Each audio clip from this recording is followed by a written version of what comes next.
ఏలూరు జిల్లా జంగారెడ్డిగూడెం పరిసరాల్లో వరుస దొంగతనాలకు పాల్పడుతున్న ముగ్గురు వ్యక్తులను అరెస్టు చేశామని డీఎస్పీ రవిచంద్ర తెలిపారు. జంగారెడ్డిగూడెంకు చెందిన ఈ ముగ్గురు నిందితుల వద్ద నుండి 17 గ్రాముల బంగారం, 123 గ్రాముల వెండి, ఒక LED TV, bike, cell phone స్వాధీనపరుచుకున్నామని తెలిపారు. మొత్తం సొత్తు విలువ సుమారు 3.5 లక్షల రూపాయల వరకు ఉంటుందని తెలిపారు. నేరస్తుల కదలికలపై ఎప్పటికప్పుడు పోలీసు నిఘా ఉంటుందని డీఎస్పీ రవిచంద్ర తెలిపారు.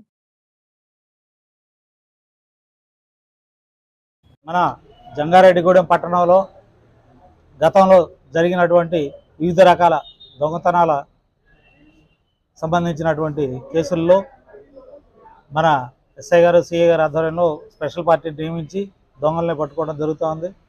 అదే క్రమంలో గత రాత్రి కూడా ఒక ముగ్గురు దొంగల్ని అరెస్ట్ చేయడం జరిగింది. వీళ్ళు ముఖ్యంగా మనకి ఆగస్టు నెలలో 5వ తారీఖున జంగారెడ్డిగూడెం వస్తున్నటువంటి ఆర్టీసీ బస్సు గ్రామ ఫైర్ స్టేషన్ సమీపంలో చెడిపోయి ఆగిపోయి అక్కడ రిపేర్ చేసుకుంటున్న క్రమంలో ఒక ముగ్గురు వ్యక్తులు మోటార్ సైకిల్ మీద వచ్చి మన ఆర్టీసీ డ్రైవర్ని కొట్టి అతని దగ్గర నుంచి సెల్ ఫోన్ లాక్కొని వెళ్ళడం జరిగింది. ఈ కేసు తీవ్రత దృష్ట్యా అప్పుడు ఎస్పీ గారు దీని మీద ప్రత్యేక దృష్టి సారించి స్పెషల్ స్క్వాడ్స్ కూడా వేసి వీటి మీద ప్రత్యేక చర్యలు చేపట్టడం జరిగింది. దాని ఫలితంగా నిన్న మనం ముగ్గురు ముద్దాయిలను కూడా అరెస్ట్ చేసి దానిలో ఈ కేసులో పోయినటువంటి చోరీ సొత్తును రికవరీ చేయడం జరిగింది. ఈ కేసే కాకుండా దీంతో పాటుగా మరో 2 కేసులు కూడా వీళ్ళ దగ్గర నుంచి తీసుకోవడం రికవరీ చేయడం, 2 కేసుల ప్రాపర్టీస్ కూడా రికవరీ చేయడం జరిగిందండి. వీళ్ళు ముగ్గురు కూడా విత్తనాల శివ, విత్తనాల గణేష్, కోనా శ్రీనివాసరావు ముగ్గురు కూడా జంగారెడ్డిగూడెం వాస్తవులు. ఇవి చెడు స్నేహాలు బట్టి ఇలాగా రకరకాల దొంగతనాలకు వెళ్తున్నటువంటి వాళ్ళు చాలామంది ఉన్నారు.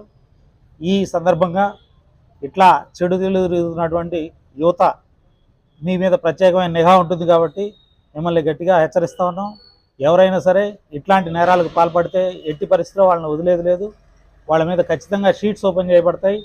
వాళ్ళ మీద దొంగనే ముద్రతో వాళ్ళు కనీసం ఆ షీట్ ఉన్నంతకాలం ఎక్కడ నేరం జరిగినా సరే వాళ్ళని తీసుకొచ్చి విచారించడం అనేది జరుగుతుంది. కాబట్టి అందరూ కూడా ఎట్లాంటి అసాంఘిక కార్యకలాపాలకు పాల్పడకుండా, దొంగతనాలకు పాల్పడకుండా ఉండాలని చెప్పి ఈ సందర్భంగా అందరినీ కూడా విజ్ఞప్తి చేస్తాం.